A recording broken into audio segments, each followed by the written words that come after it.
Welcome to Chapter Sass, the podcast where we deep dive into the books that make you blush, gasp, and maybe even think a little. I'm your host, Susanne, and with every book, I'll be joined with a new co-host with their own hot take. From spicy romances to messy love triangles and all the glorious chaos in between, we're here with a fresh perspective to unpack the stories we love, question what we think we know, and explore how the book speaks to us. Things might even get a little sassy. This episode is rated mature and will contain spoilers. Let's get into the first chapter.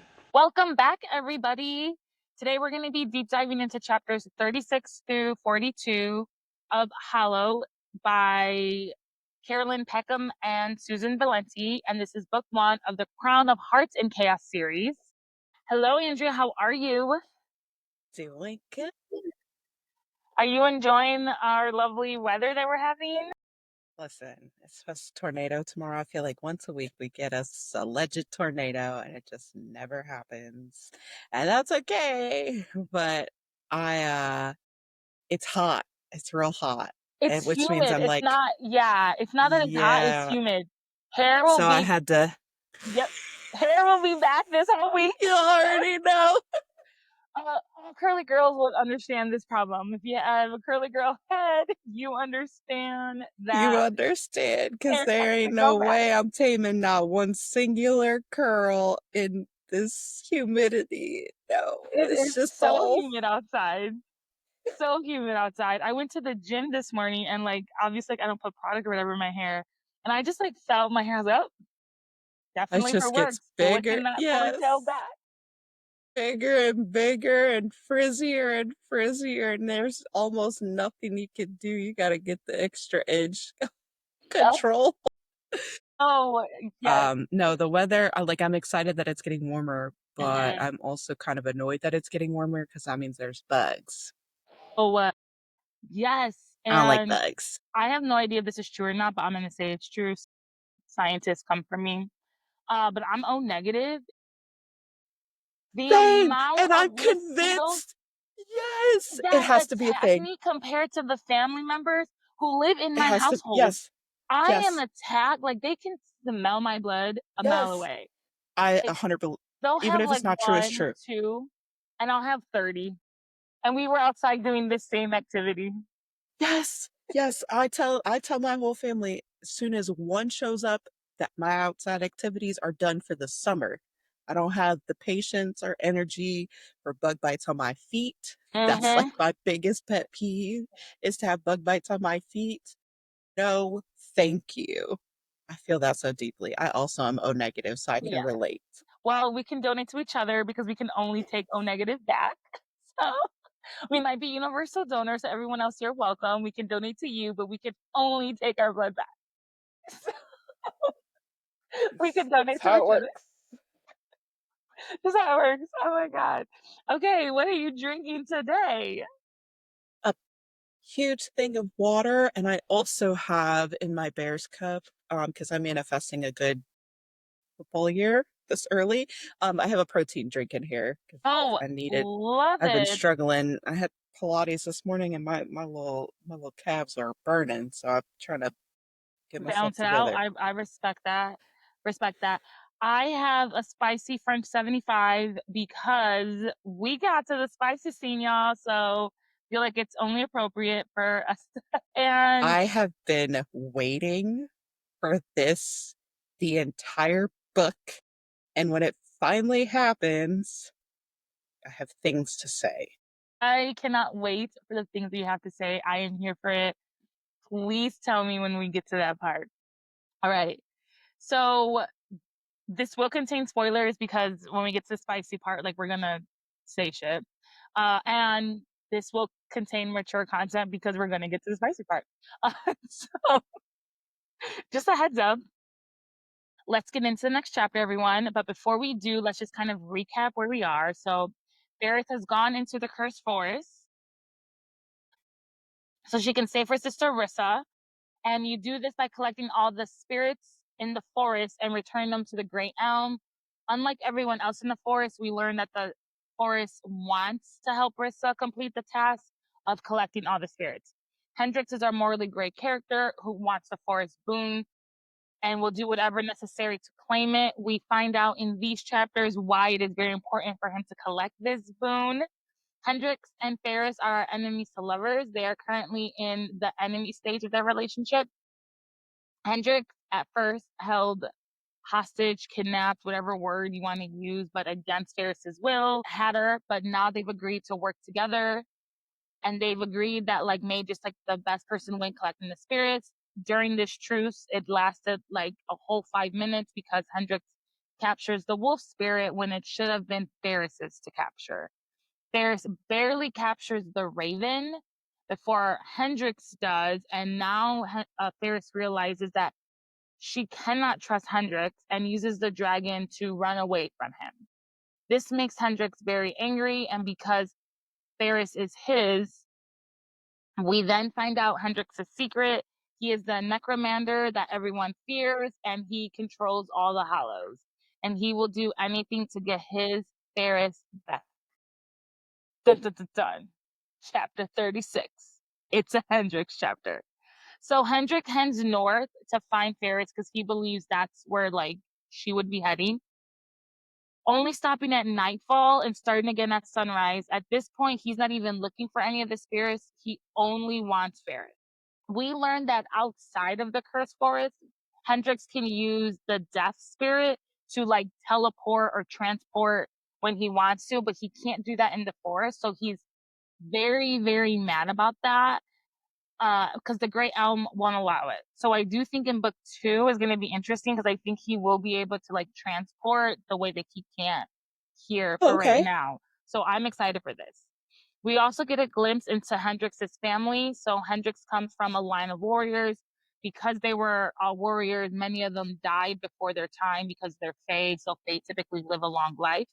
And so this is why Hendrix believed his gift that he was given when he matured as fae was the art of speaking to the dead, and this allowed him to speak to his ancestors. Hendrix's dad also did not like the coterie, but his methods in trying to like stop them were peaceful. After Hendrix was old enough and he joined the coterie, he realized that peacefulness wasn't going to work and he was going to do whatever he had to do to stop the coterie before his brother and sister had to like join them. So he was just protecting, he was being the big older brother and protecting them. While Hendrix is king of the hollows, he cannot fully control them. And it says this. So I think this is some foreshadowing. And I think this is foreshadowing for next book because this book, I don't think that like, we don't get much like that he can't control them. But I think next time is going to be like, something's going to happen. He's going to try to stop him and he's not going to be able to stop. That's the end of those chapters. We got a lot of Hendrik information in that. What are your thoughts? Which is so crazy because this chapter is all of 4 pages. It is. It was a short And chapter. it's not even like a full 4 pages, but it's filled with so much. Which, remember back at the beginning, we're like, oh, they're both doing this for a sibling, which this is so, I don't even want to waste the time on this one. We got a lot of download. You broke it down. Let's keep it moving. Chapter 37 is a Ferris chapter. So after capturing the unicorn, Ferris decides that she will try to find the carp. Though she knows, if we recall from last time, the carp is kind of weird because it's just bopping from puddle to puddle.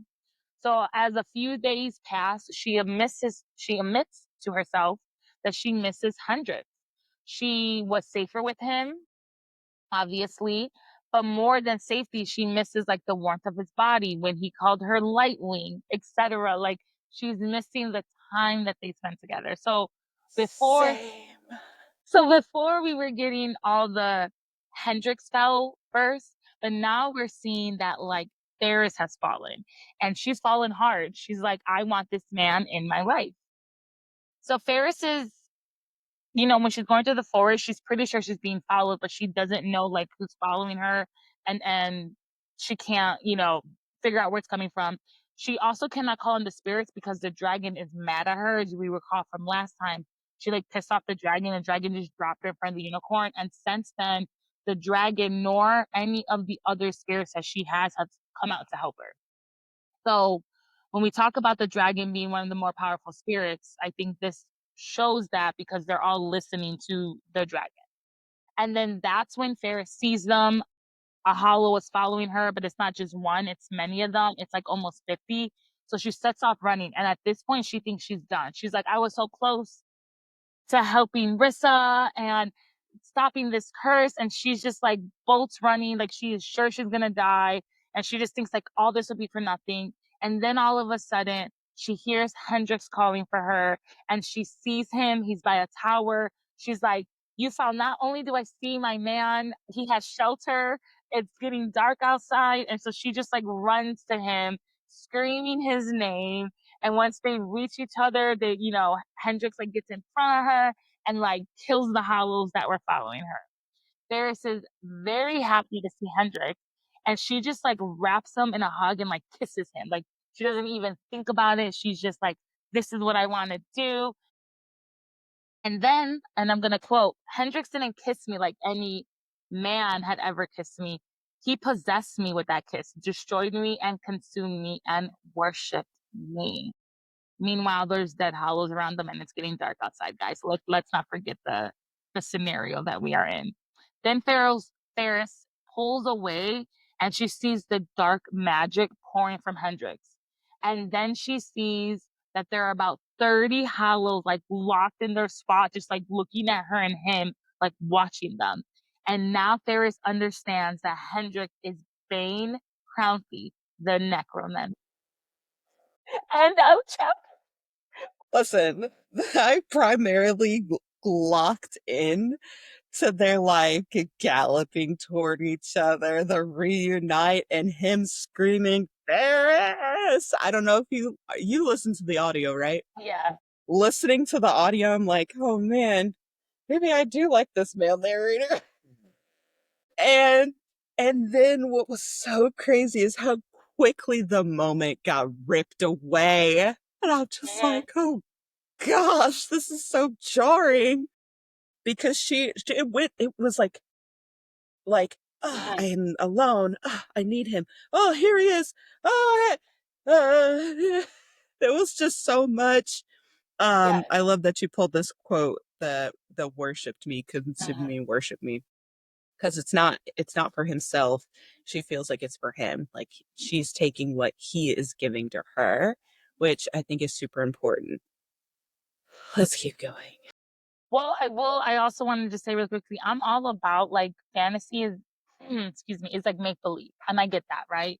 But I do love it when authors like write things that are somewhat realistic to ours. And I believe this whole scene was realistic. Like I'm thinking if I was scared in the woods and something is chasing me and I see my man and I know he's gonna protect me, I'm gonna be so excited.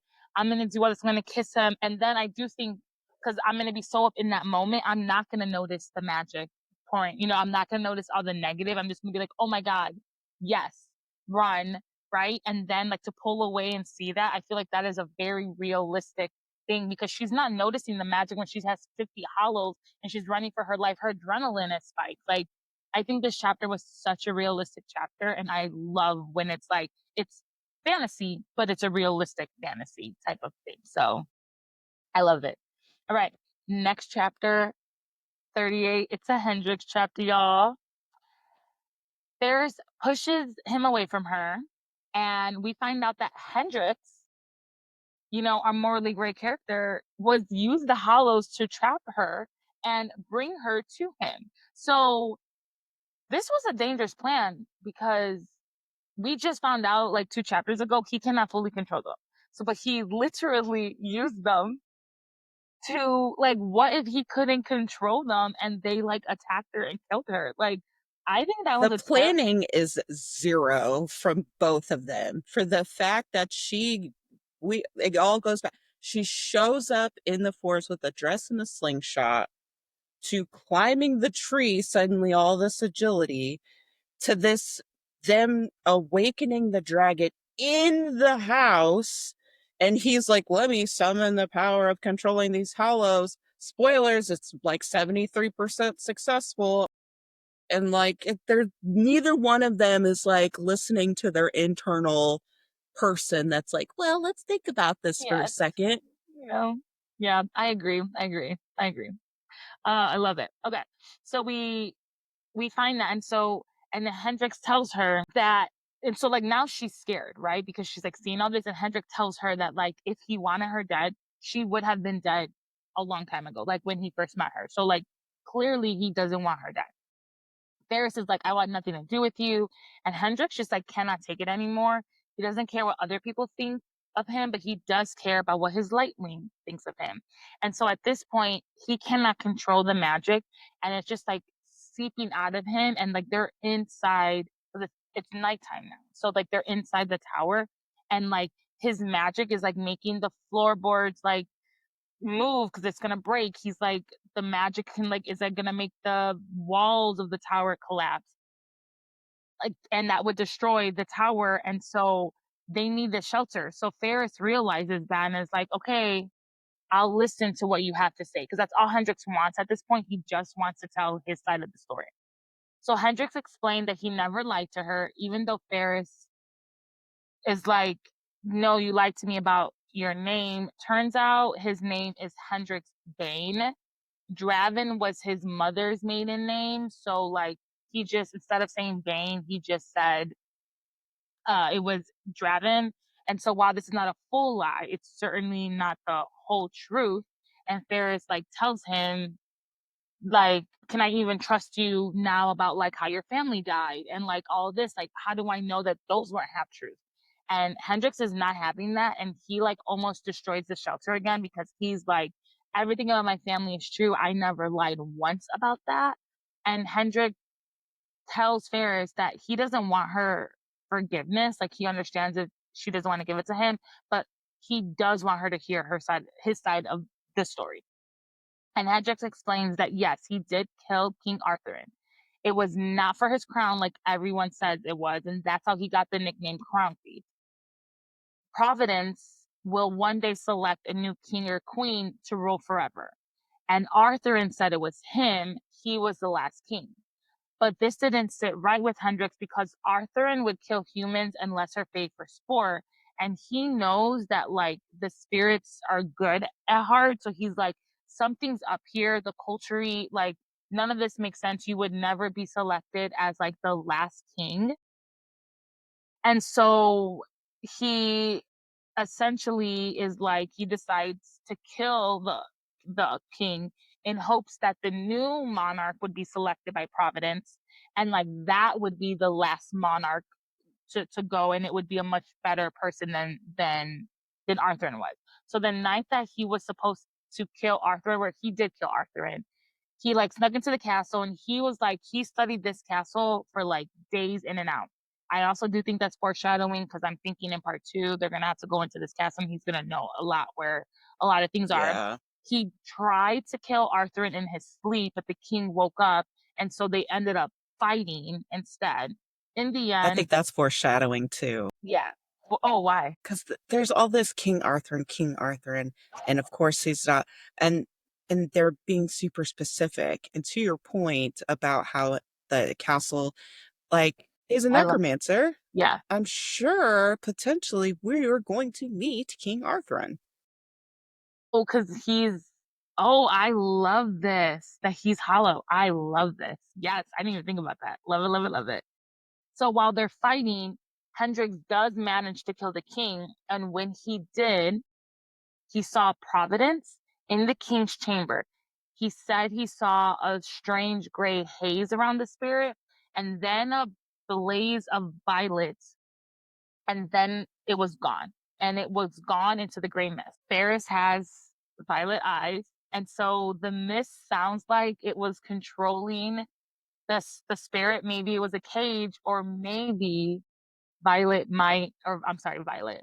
Ferris might be Providence. I'm thinking, I don't know. Those are my theories. And I'm so rocking with it. yeah, Hendrix did take the crown because it did like hold power, and he didn't want any other member of the coterie to have it. So when he tried to escape, Hendrix ran into a guard, and instead of killing him, Hendrix just knocks him out.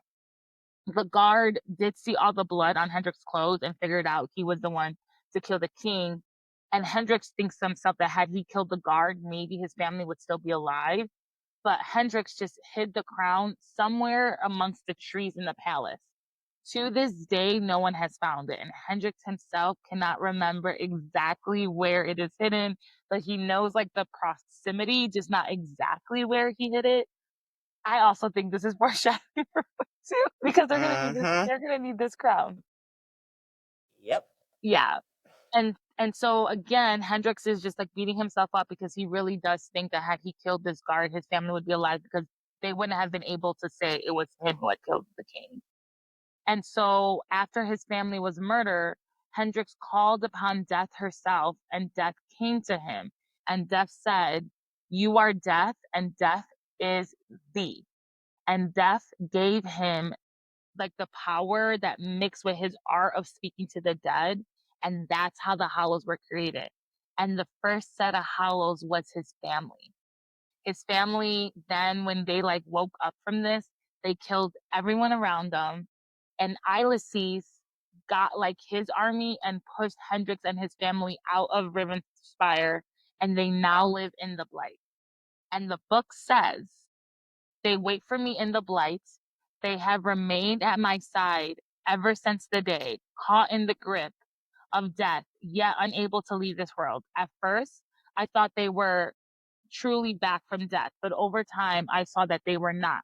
Part of them is here, and part of them is in the afterworld.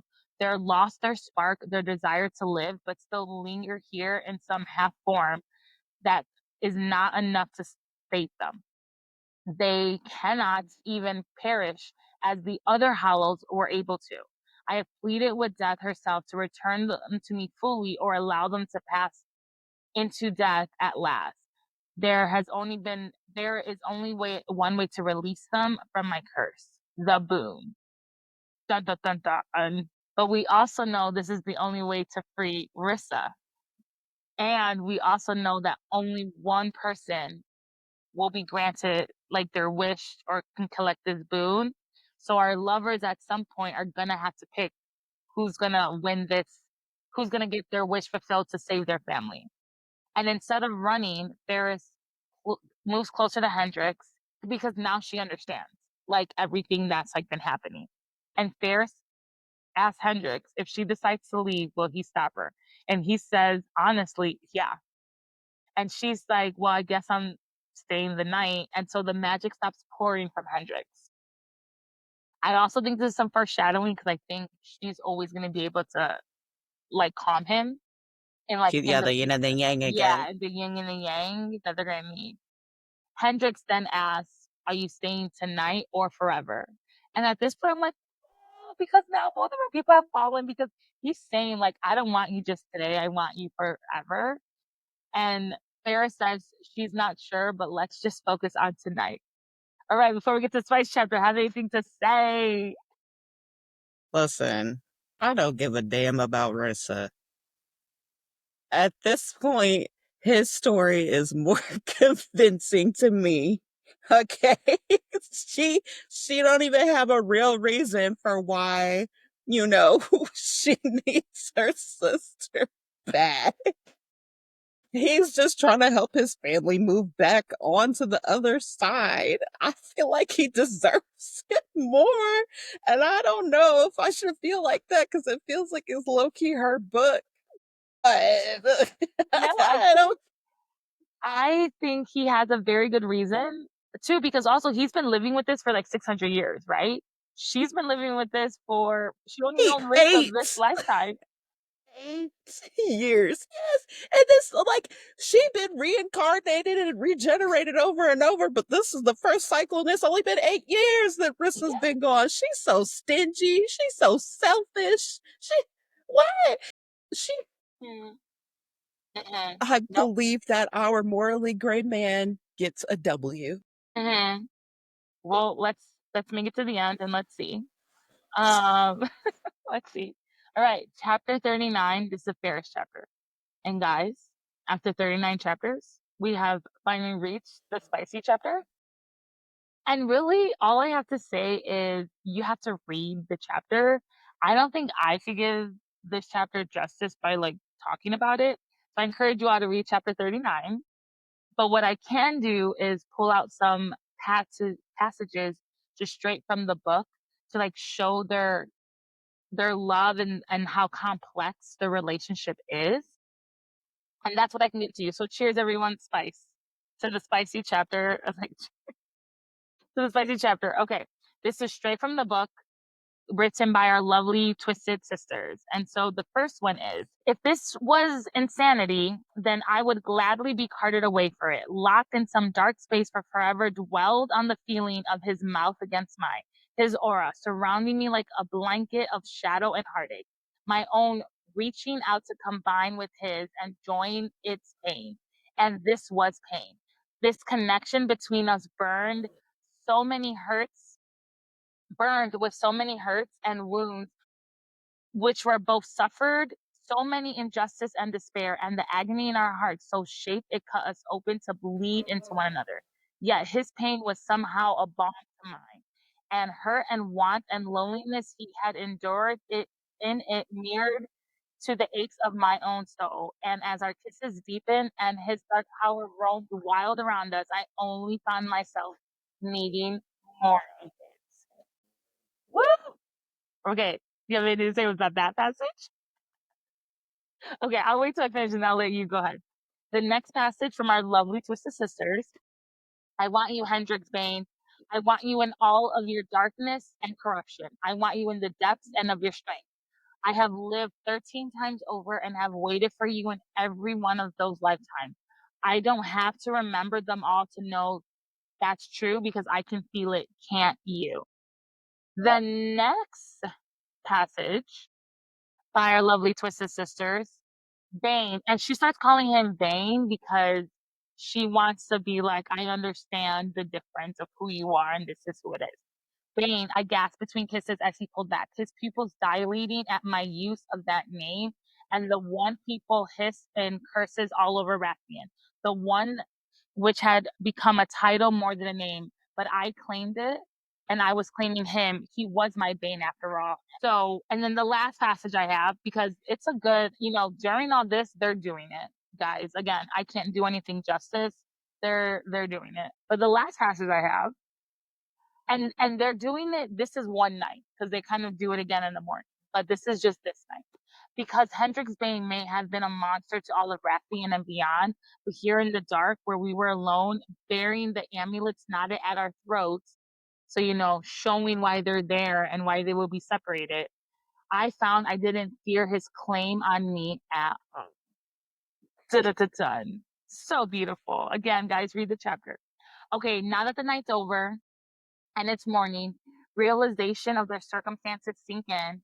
They both want the boon. They both have three spirits, and they have no idea if any other champion has more than three spirits.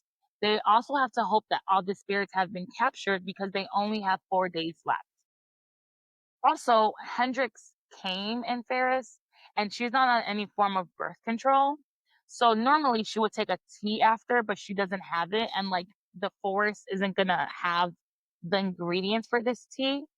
So while Ferris is trying to talk to Hendrix slash Bane about the possibility of being pregnant, he decides this is a great time to start fingering her. So he starts fingering her, and she's like literally trying to have this conversation with him.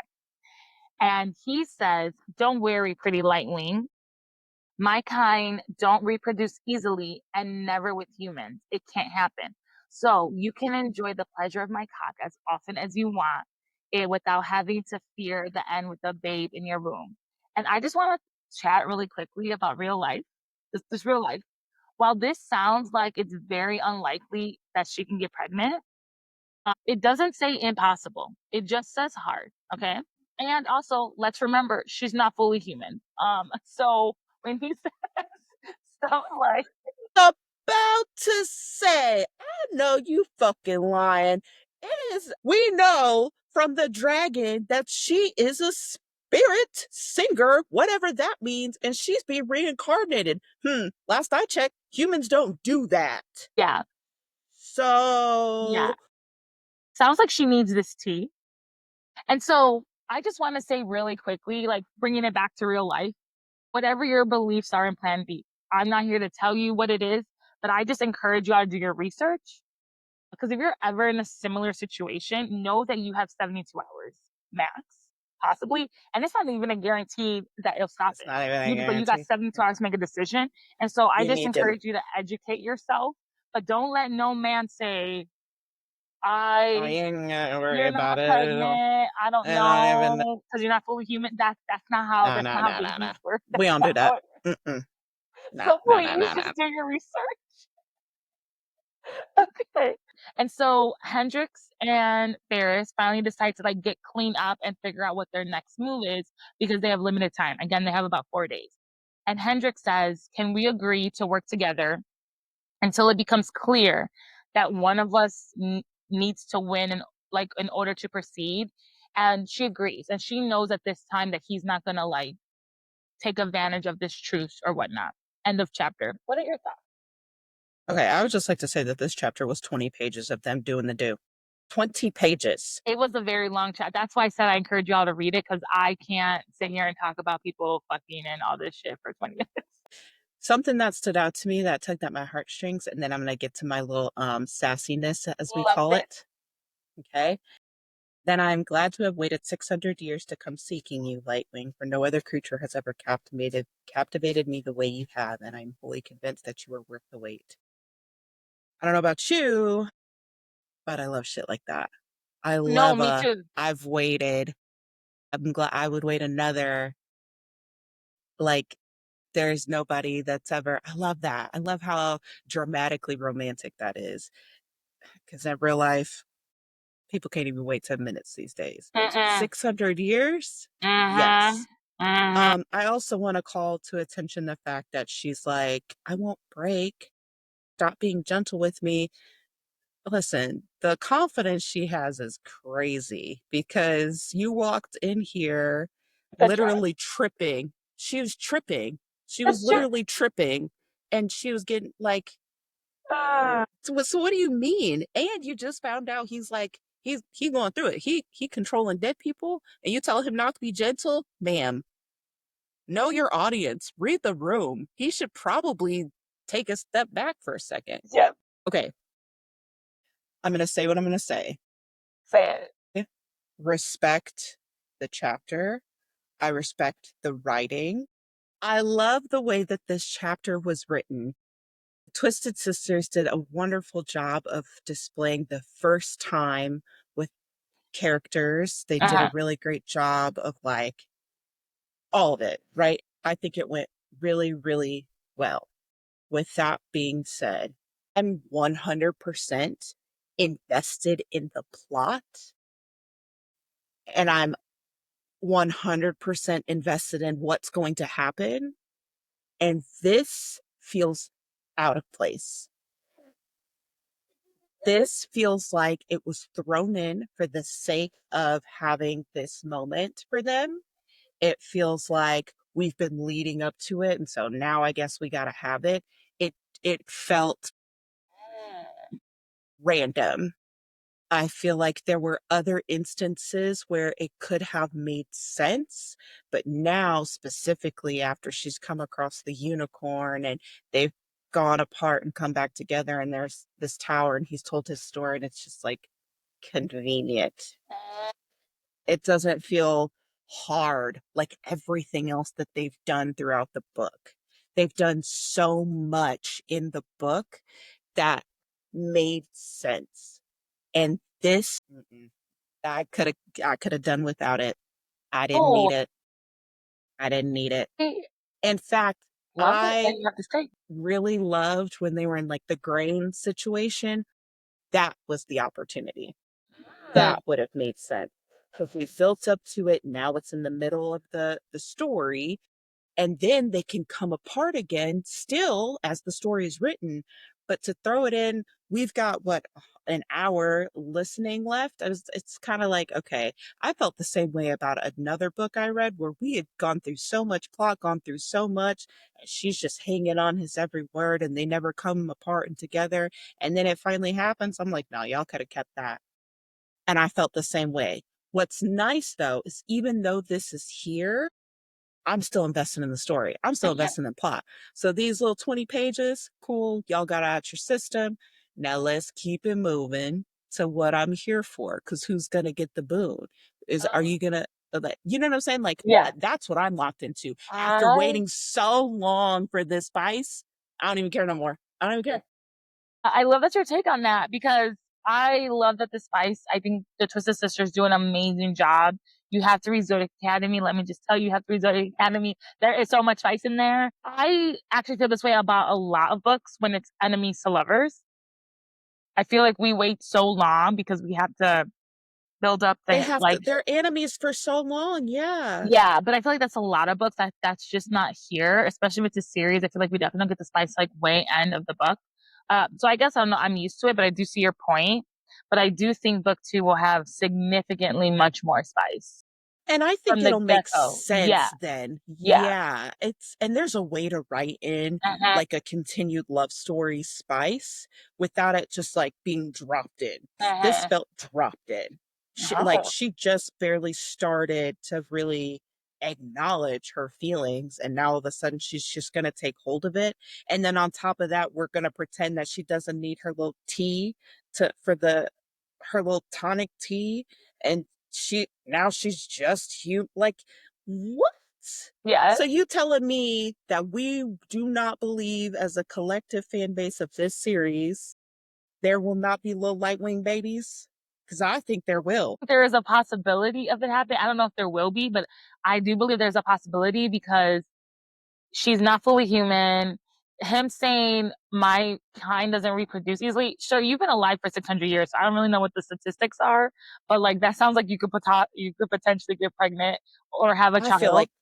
yeah, this is very Easter eggy. Not to Like, mention, there's so much talk of the children from the get go, the children of the or trees. yeah, And now he's like, it's very rare. We don't have with you. Okay, cool. So let's all lock into that because she's not a human. And yeah, I don't think they would have taken the moment for uh, Ferris to have the freak out and for him to do that if it didn't mean something. yeah. I Oh, do think that the Twisted Sisters in this specific book that I've read, they've done a really great job in certain spots of like, this is here for a reason. uh, We said the same thing about the dragon. We were like, oh, they're talking about the dragon. It must be significant. And here it is. It was mhm. super significant the way that they were like detailing stuff, just like the same way like the carp is like, you know what I'm saying? They're throwing in specific stuff with an intention, and I think that's one of those things that come next book, it's gonna I think it's gonna bite her in the ass. I cannot wait. So for the next book, because when it ends, you're gonna be like it ends on a cliffhanger, but it ends more like you just want to know what's gonna happen next. It's not like an oh my god Oh, cliffhanger. I'm gonna finish this book tonight and you're gonna hear from me, young lady. It's not like an oh my god cliffhanger, but it is like a cliffhanger, and it's just like you just want to know what's gonna happen next. So I cannot wait for this. Okay, chapter 40. It's a Hendrix Let's go. chapter. Hendrix and Ferris then head to the labyrinth, and they don't really do a lot of talking to each other because they understand that like only one of them can win the boom. Like their reality is like sinking in more and more of like like the situation that they're in. And we start to see Hendrix's vulnerability. Like he's curious as to why Ferris is staying by his side. Like she ran off once before. Like why is she staying? And he like realizes that he doesn't want to know the real reason because he wants her to be by his side. So he's scared to hear the reason. Like is she gonna say, "Oh, because I'm safe with you"? Like that's not the reason he wants her to say. But we also have to remember Hendrix has the key, and I'm putting the key in quotation, to the labyrinth. So the Hollows are still following them. This is important, but they've kept themselves hidden from Ferris. So Ferris doesn't know that the Hollows are like here. As they get closer to the labyrinth, they can see the lost children, which is unusual because they only come out at night, but it's daylight. And of course, the kids are singing their creepy freaking song, and they say, "Brave the maze if you dare. The great elm waits. The deal is fair. Returning her darlings to her door, she'll tame her trees and take no more." And I love how she says the deal is fair because then we get some more information later and it's like, is this deal fair? Because you just took back what you're gonna say, but once I get there, well, I'll let you know. And before they can continue, Hendrix shows his vulnerability again and says, Ferris Creed, you're my last everything, my last desire, my last want in this world. So spare me one more moment of intoxication in your presence beneath these trees. Remember what we are here and not what we are beyond this. So he's asking her. He realizes one of us is going to get the boom. He's thinking it's gonna be him. So I feel like he's saying, like, when I get this boom, please remember that I love you and I want to be with you. Like, remember the time that we had here. And that's all we get from that. And I actually enjoy him giving his vulnerability. I know you love it too because you love this stuff. So Listen, I was sitting here like, this man is about to die. you, where you, you're playing with. I love you, that that's where you're you're playing. doing all this at this point in time, and you got the kid like this one more kiss, and he breaking down. I'm like, oh Lord, they about to kill him off. Okay, so they And everybody always says, "Oh, you just don't think this is gonna happen with the Twisted Sisters," and then it does. I'm like, they gonna kill him off. I'm rooting for him. I want him to get the boon, and you go kill him off. oh, you have to resort Academy because Sister Sisters so good. They reach the door to the labyrinth, which the door is like a stone that's just like blocking like the entrance to like the maze. Princess Drava is there, and she has the stag and the phoenix. Devin is there, he has the carp, and Helga also made it with the boar. And I think it's so funny that Helga got the boar because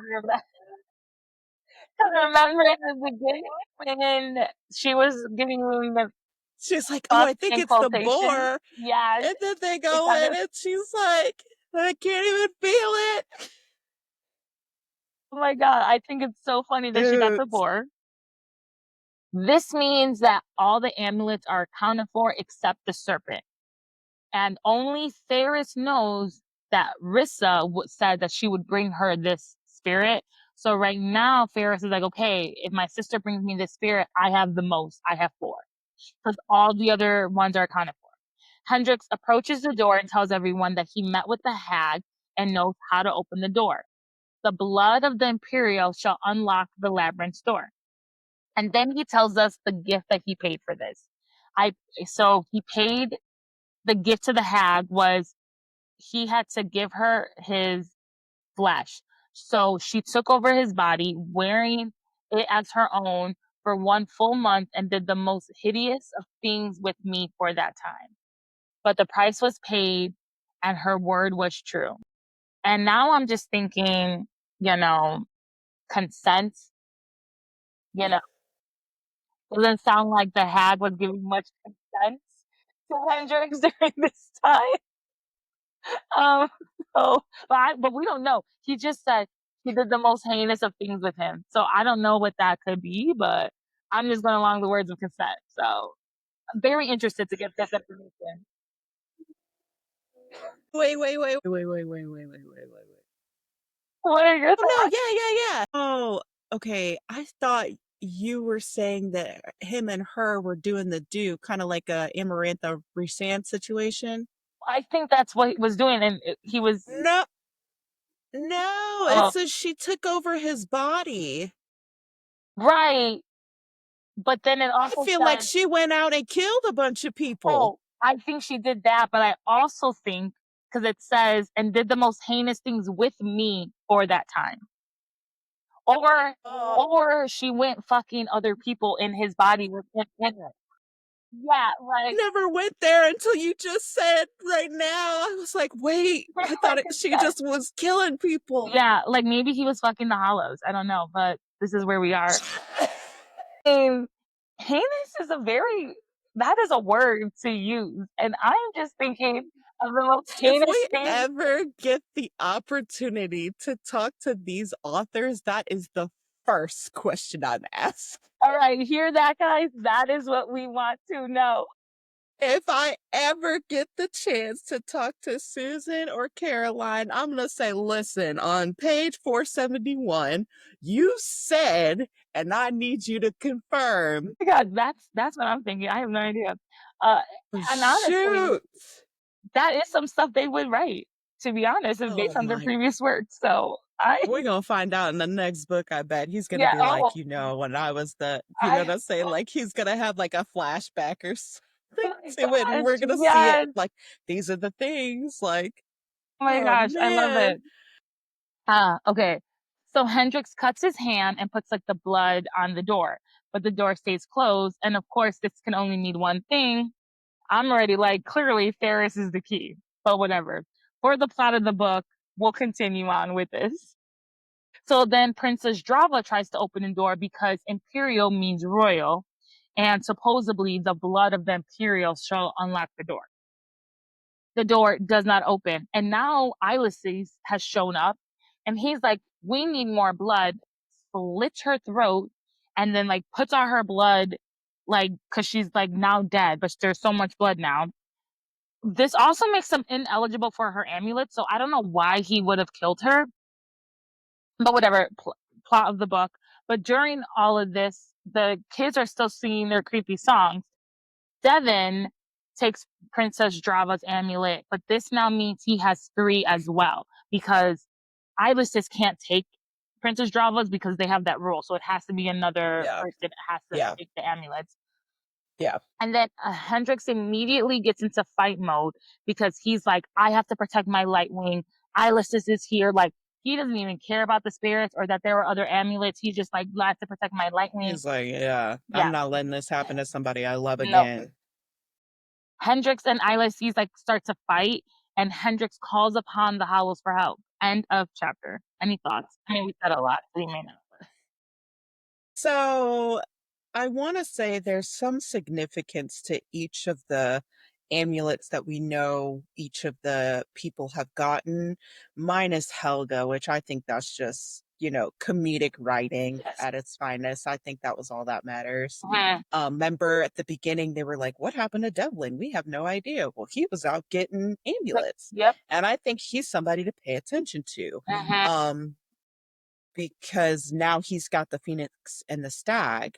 And ordinarily, the phoenix in all lore means rising from the ashes. Mhm.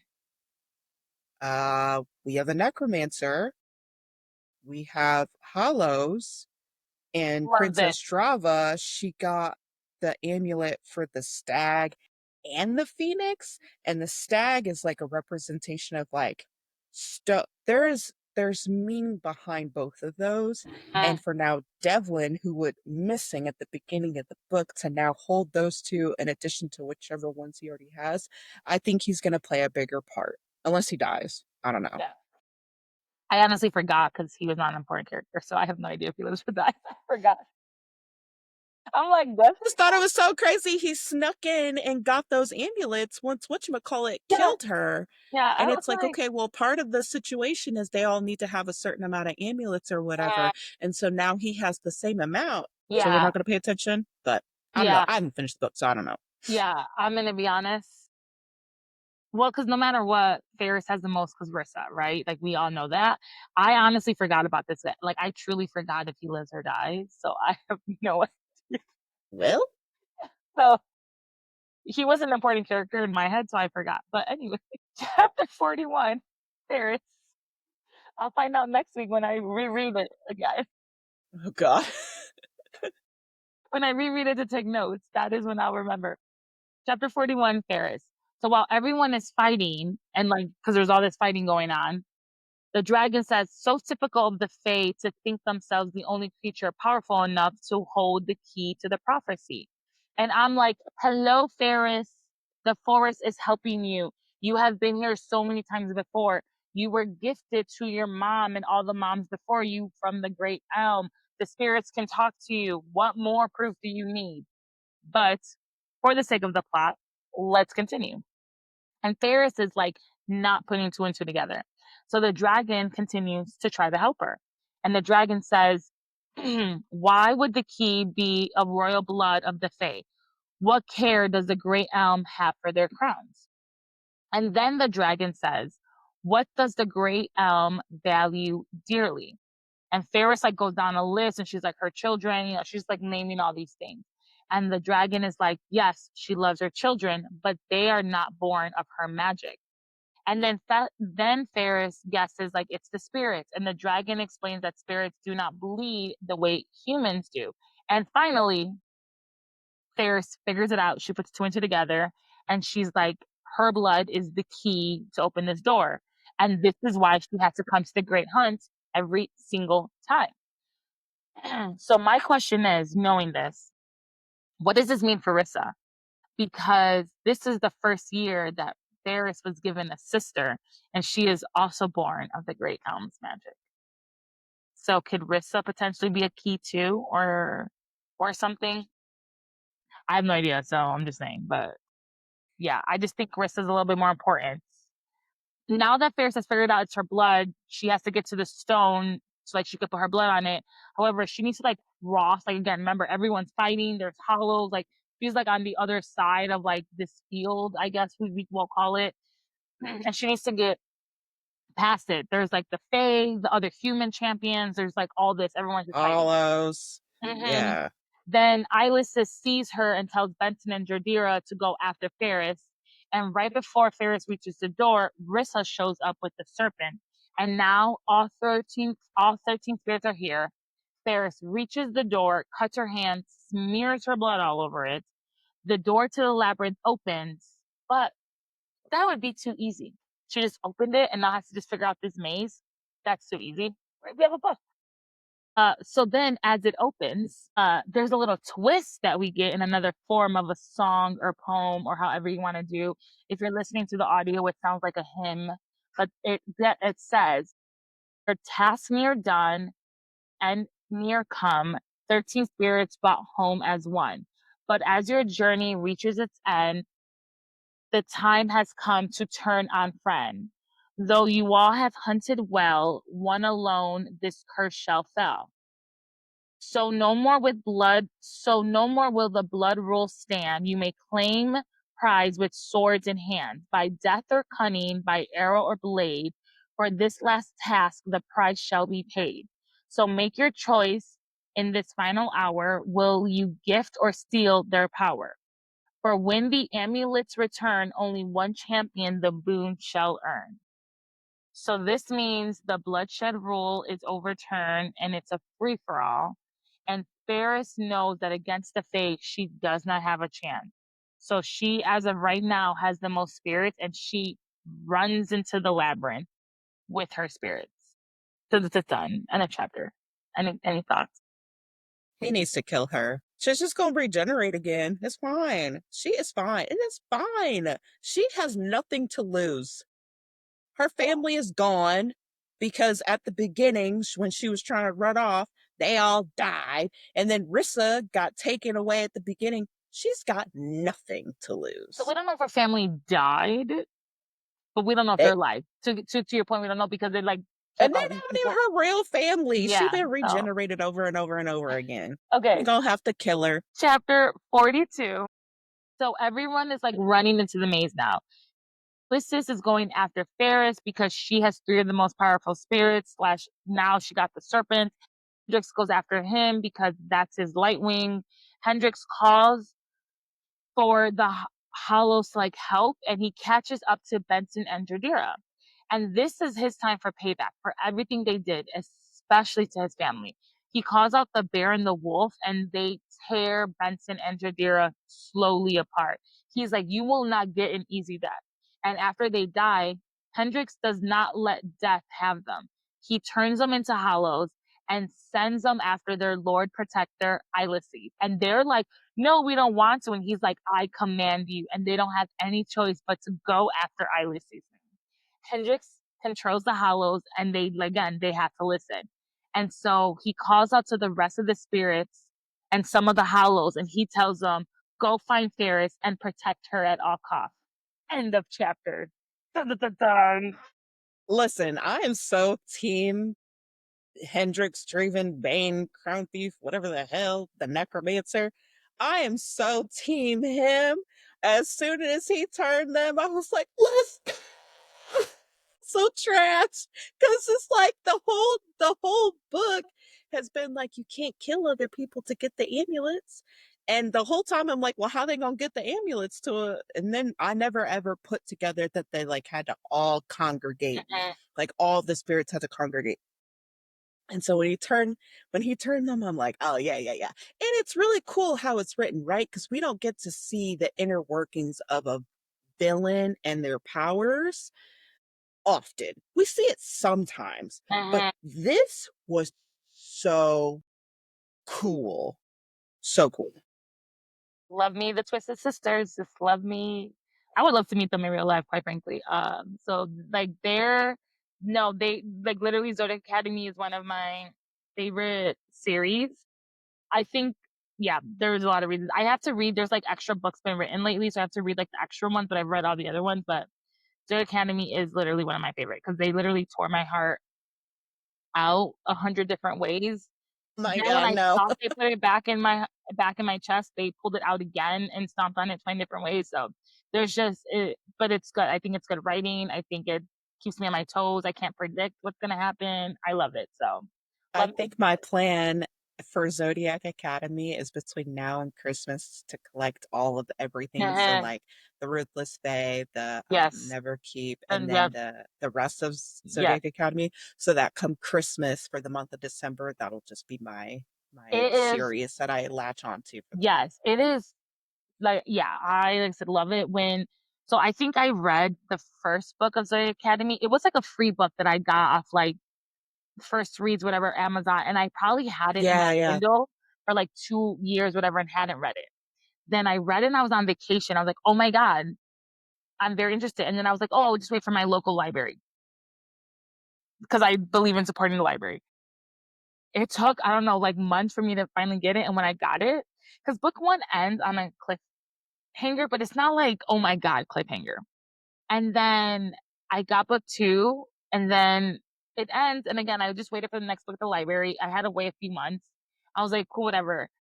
Then I think it was like book four. I could not put it down. I after that, I just like that was the only thing I was reading. At one point, we were in Jamaica on like on vacation, my boyfriend and I, and he would joke and be like, "Every time I go somewhere, you have a freaking book." I was just reading. I was just download. I was like, I can't wait for the library. I was just downloading the books, and anytime we were at the beach or we were sitting, I was just reading. And I think I read, and the last few books are like six, seven, 800 pages. I think I read like three of them while we were on our week long trip in Jamaica. I just like could not put the book down when I tell you. And then again, there's so much of the Ruthless Fate. There's like so much more that you have to read to it. So I just love them. But I okay. love that. Yeah. Our love for the Twisted Sisters is amazing. Okay. But we've come to our sassy topic. And so this is a little bit we're gonna talk a little bit about them doing it for the first time. And so the authors write, and I said this before earlier, but I'm going to read it again. This connection between the burned with so many hurts, the wounds which we both suffered, so much injustice and despair, the agony in our hearts so sharp it cut us open to bleed into one another. Yet his pain was somehow a balm to my own. The hurts and wants and loneliness he had endured, it is a mirror to the aches of my own. And my question is this not trauma bonding? Yeah. Is this healthy? Like, No. it should is this like an itch that just needs to be scratched? Like, once it's scratched, like how do we get past trauma bonding in a relationship? So yeah, I do think it's trauma bonding. No, I don't think it's an itch. I think we have a mating situation on our hands. Uh, I love that. I also agree this is trauma bonding, and I do agree with you. We do have a mate situation here. But I guess when I bring this into the real world, like that's not a reason a relationship should stand, and it probably wouldn't work in the real world. Like, you can definitely He done trauma lied bond. to her. Yeah, Yeah. he done lied to her and all that. Like, you can trauma bond, and, like, in the real world, like, that might be what you need at that moment, but I don't think that is good for the like longevity, of a relationship or of a thing. And it's just like some people need therapy, some people need to talk it out, some people need to do some stuff, but like you can't He just didn't trauma bond and decide we're listen. gonna fuck right here in bed. And he didn't been through too much. How you give your whole body over to a hag for the key that spoilers I don't think it worked out for him. I mean, let's just call it what it is. The deal was trash. No, I And think I think the hag meant that he would have the key as in he would have Ferris. He just didn't think that. Yeah, yeah. I think he didn't read the poem correctly that she gave him. brand new here, But I I do also think did not read the but I think she did give him what he wanted. I was like, he didn't get he got the ass end of this deal. What do you mean she got to use you for a whole month? And this Oh time my you got the alleged key and you still couldn't do nothing besides order around the hollows. But yeah, okay, that god. makes way more sense. But no, I Oh. agree with you. Definitely trauma bonding. It's not something that should be. Mm-mm. I mean, he's trash from the get go, telling her, "Oh, they almost never reproduce," and it's like, okay, bro, she's not human. Lock in. That's not a thing. Uh-huh. And he's like, if you run from me, are you gonna go?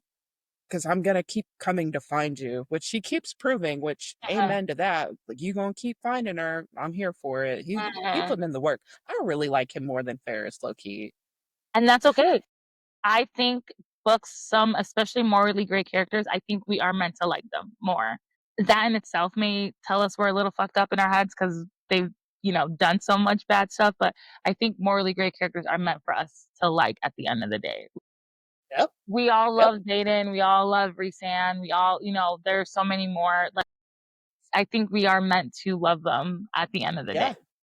yeah, So yeah, like, yeah, yeah, yeah. yeah. So I'm very team Bane, Zayden, or not Zayden. What's his name? Hendrix, Zane, Hendrix, whatever the. Kelsey, Yeah, I'm team Brevin, him. I we hope got he the wins. Alrighty. Okay, so we have one more set of chapters and we've reached the end. And then I thought that this book two would come out like next year. I believe it comes out in like a few months or whatever. Yes, Yeah. yes. Super excited to read book two. We will be covering Agatar though after this book for at least into October. So maybe then we'll get back into books like because I do believe like finishing off like book if it's a series. So but I'm super excited to see where this goes. But until next time, bye.